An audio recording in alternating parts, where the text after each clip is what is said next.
छुआछूत वाली भी व्यवस्थाएं किसने बनाई? इन्हीं मनुवादियों ने। कैसी व्यवस्थाएं? जैसे आज हम बैठे हैं तो बैठने की व्यवस्था है। साथियों, हम लोगों को सबसे नीचे शूद्र की जगह दी। इन्होंने व्यवस्था बनाई तो फर्स्ट नंबर पे नाम रखा ब्राह्मण, दूसरे नंबर पे रखा क्षत्रिय, तीसरे नंबर पे रखा वैश्य।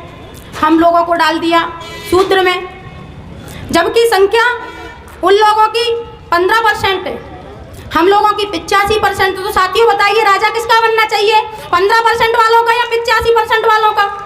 बताओ हाथ उठा करके, 85% वालों का बनना चाहिए कि नहीं? तो साथियों 15% वालों का क्या बन जाता है? क्योंकि ये हमारी कमी है, हमारी कमी है। हम पैसों में बिछ जाते हैं, बातों में आ जाते हैं, झांसों में आ जाते हैं। अब चुनावी टाइम आएगा, जैसे टेंट वाले भैया अपना टेंट वेंट चमचे ममचे धो के रख देते हैं, वैसे ही ये पार्टी के लोग भी चुनाव आते ही अपने चमचे ढूंढने लग जाते हैं कि हमारे चमचे कहाँ हैं। जैसे उनका समय आता है शादी ब्याहों का, तो वो टेंट वाला भैया देखता है कि हमारे चमचे कहाँ रखे हैं, वैसे ही ये लोग अपने चमचे ढूंढ लेते हैं और आपके पास चमचे पहुँचाएंगे। साथियों, हम लोग चमचों की बातों में आ जाते हैं। तो मेरा निवेदन है कि ऐसे चमचों की बातों में नहीं आना चाहिए, क्योंकि हमारी संख्या के हिसाब से हमें सोचने की ज़रूरत है, हमें एकत्रित होने की ज़रूरत है। तो साथियों, जो हमारा सूत्र में नीचे नाम रख दिया और हमारी 6000 के समथिंग जातियां बना दी कि ये एकत्रित ना हो पाए। या उनकी संख्या 15% है, इनकी 85% है, तो भैया 85% कहीं एकत्रित हो गए तो हमारी तो वैसे ही बैंड बजा के रख देंगे। इसलिए इनकी 6000 जातियां बांट दी और जातियों में भी जनजातियां और जाति बढ़ा दी।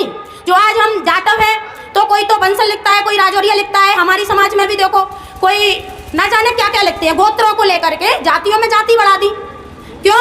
क्योंकि हमारी संख्या बहुत बढ़ रही है ना, इसलिए हमारी जातियों को लेकर के जातियां और बढ़ा दी।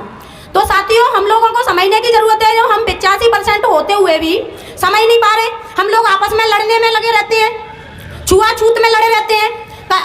कभी आप लोगों ने देखा हो तो भाई 3 लोग जो मनुवादी लोग हैं, आप देखिए तीनों लोग एक साथ खा सकते हैं, एक साथ कार्यक्रम कर सकते हैं, एक साथ शादी ब्याहों में जा सकते हैं, तो हम लोग क्यों नहीं जा सकते?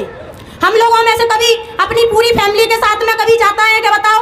गुर्जर कुशवाहों के यहाँ नहीं जाते, कुशवाहा जाटवों के यहाँ नहीं जाते, जाटव वाल्मीकियों के यहाँ नहीं जाते, क्यों? छुआछूत मानते हैं।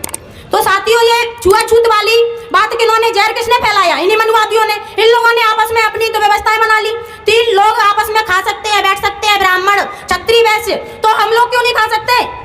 हम लोगों को भी समझना चाहिए। हम लोग छुआछूत में ही लगे रहते हैं। समझने वाली बात है भैया, समझना चाहिए कि नहीं समझना भैया?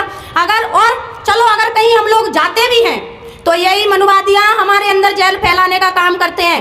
अगर गुर्जर हैं, यादव हैं, कुशवाहों के यहाँ जाते हैं तो यही मनुवादियों में से एक बंदा जाता है, बोलता है अरे गुर्जर भाई साहब, अरे यादव भाई साहब, तुम इतने नीचे नहीं हो तो तुम ये काछी कच्चड़ कोरी इनके यहाँ खाए हुए चले जाते हो। ये लोग जहर फैलाने का काम कर रहे हैं। तो भाई उनको क्या बोलते हैं? हाँ भैया, अरे तुम तो ठौर के ठाकुर हो, गुर्जर लिखते हो, यादव लिखते हो, तुम काछी के यहाँ कोरी के यहाँ कैसे चले जाते हो खाना खाने? तो भैया वो बोले हाँ पंडित जी बात तो सही कह रहे हो, अब गए तो गए, हम भी ठाकुरों में आते हैं, अब गए सो गए, अब नहीं जाएंगे। तो भैया वहाँ जहर फैल गया। यही बात अगर हमारे कुशवाहा समाज पे आती है तो कुशवाहा अगर जाटवों के यहाँ जाते हैं तो यही लोग मनुवादी क्या बोलते हैं? अरे तुम इतने नीचे नहीं हो, कुशवाहा ठाकुर होते हैं, तुम चमानने के, वाल्मीकि के, मेहतन के यहाँ खावे चले जाते हो। तो भैया ये जहर फैलाने का काम कर रहे हो कि नहीं कर रहे हो? बताओ। हम लोग भी बातों में आ गए कि हाँ बात तो सही है, अब गए सो गए, अब नहीं जाएंगे। अगर यही बात जाटवों की आती है तो ये वाल्मीकियों के यहाँ जाते हैं, तो वही जहर फैलाने का काम है। इसलिए हम ओबीसी वर्ग के लोगों को जो 85% आते हैं, अगर एकत्रित हो गए तो ये भाजपा या कांग्रेस या कोई भी नहीं हमको लगने वाला। राज्य किसका होगा? हमारा होगा। आज भी राज्य हमारा चलता है। इस देश में किसका राज्य चलता है? हमारा। अगर बात की जाए हमारे राज्य की तो राष्ट्र ध्वज में जो बीच में चक्कर लगा रहता है अशोक सम्राट का, तो राज्य किसका चल रहा है? हमारा। देश में हमारा ही चल रहा है।